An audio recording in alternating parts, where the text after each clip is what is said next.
दिल्लीच्या मुख्यमंत्र्यांच्या अटकेनंतर देशभर आंदोलनाची लाट। दिल्लीचे मुख्यमंत्री अरविंद केजरीवाल यांना उत्पादन शुल्क धोरणाशी संबंधित मनी लॉन्ड्रिंग प्रकरणात ईडीने अटक केल्यानंतर देशभरात विशेषतः ठाण्यात आज जिल्हाधिकारी कार्यालयाच्या बाहेर रस्त्यावर उतरून आम आदमी पार्टीच्या समर्थकांनी भाजप विरोधात तीव्र निषेध व्यक्त केला।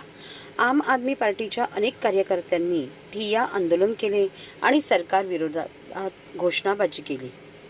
आंदोलकांनी जाहीर केले की जर केजरीवाल यांना जेलमध्ये टाकण्यात आले तर ते जेल भरो आंदोलन छेडण्यासाठी तयार आहेत। त्यांच्या मते ही अटक राजकीय द्वेषातून केली गेली आहे आणि न्याय प्रक्रियेचा भंग आहे।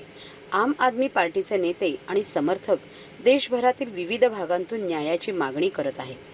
पोलिसांनी आंदोलकांना शांततेचा सल्ला दिला आहे आणि कोणत्याही प्रकारच्या अवांछित घटना टाळण्यासाठी कडक उपाययोजना केल्याचे सांगितले। देशभरातून येणाऱ्या प्रतिक्रियांमध्ये काही लोकांनी ईडीच्या कारवाईचे समर्थन केले तर काहींनी ती निंदनीय ठरवली। या घटनेच्या परिणामांवर देशाचे लक्ष लागून आहे तर राजकीय वर्तुळातूनही विविध प्रतिक्रिया उमटत आहेत।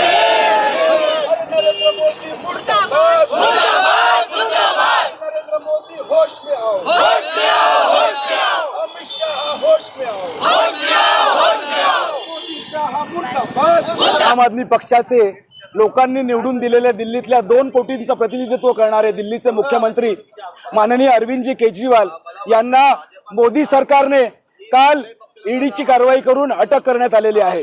अरविंद केजरीवाल ही एक व्यक्ती नाहीये, अरविंद केजरीवाल हा एक विचार आहे आणि म्हणून देशभरातले कोट्यावधी नागरिक, आम आदमी पक्षाचे कार्यकर्ते, पदाधिकारी, इंडिया आघाडीचे सर्व कार्यकर्ते आणि पदाधिकारी आज रस्त्यावर उतरलेले आहेत आणि अरविंद केजरीवाल हा विचार आहे।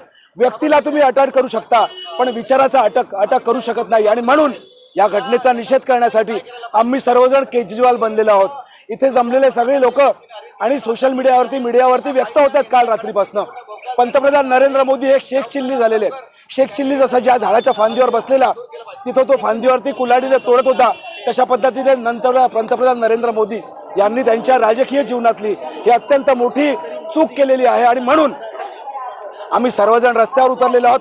करा आम्हाला अटक, तुमचे तुरुंग कमी पडतील एवढ्या पद्धतीने जनता, पक्षाचे कार्यकर्ते सगळे रस्त्यावर उतरतात आणि म्हणून आज ठाण्यामध्ये आम्ही हा मुख्यमंत्र्यांचा बालेकिल्ला म्हटलं जातं, इथे आम्ही प्रोटेस्ट करतोय, या घटनेचा निषेध मग करतोय आणि देशातलं जे हुकुमशाह सरकार जे आहे, मोदी सरकार हे हुकुमशाह सरकार आहे, त्याने डोकं ठिकाणावर नाहीये आणि म्हणून आता ज्या निवडणुका आहेत आपण बघतोय की मोदी सरकार यांचं काय घोषणा होती की अबकी बार 400 पार, तर अबकी बार 400 पार मोदी सरकारची नाही, अबकी बार 400 पार इंडिया आघाडीचे होणार आहेत आणि म्हणून घाबरलेले मोदी आणि शहा आणि भारतीय जनता पक्ष आता आमच्या मुख्यमंत्र्यांना अटक करतात। कारण जर अरविंदभाई केजरीवाल जर प्रचाराला लागले तर पंतप्रधान नरेंद्र मोदींना उत्तर देण्यासारखं काही आहे आणि म्हणून देशातले एकमेव मुख्यमंत्री आहेत अरविंद केजरीवाल यांना पंतप्रधान नरेंद्र मोदी घाबरतात आणि म्हणून त्यांना तुरुंगात टाकलेलं आहे।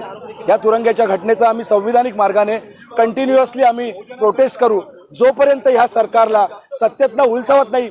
पुढच्या महिन्यापासून निवडणूक होते तर संपूर्ण लोकांपर्यंत पोहोचून आम्ही जनजागृती करणार आहोत आणि आम्हाला खात्री आहे की ह्या तानाशाही हुकुमशाही सरकारला सत्तेतनं उखडून बाजूला फेकल्याशिवाय या देशातील कोट्यावधी जनता शांत बसणार नाही।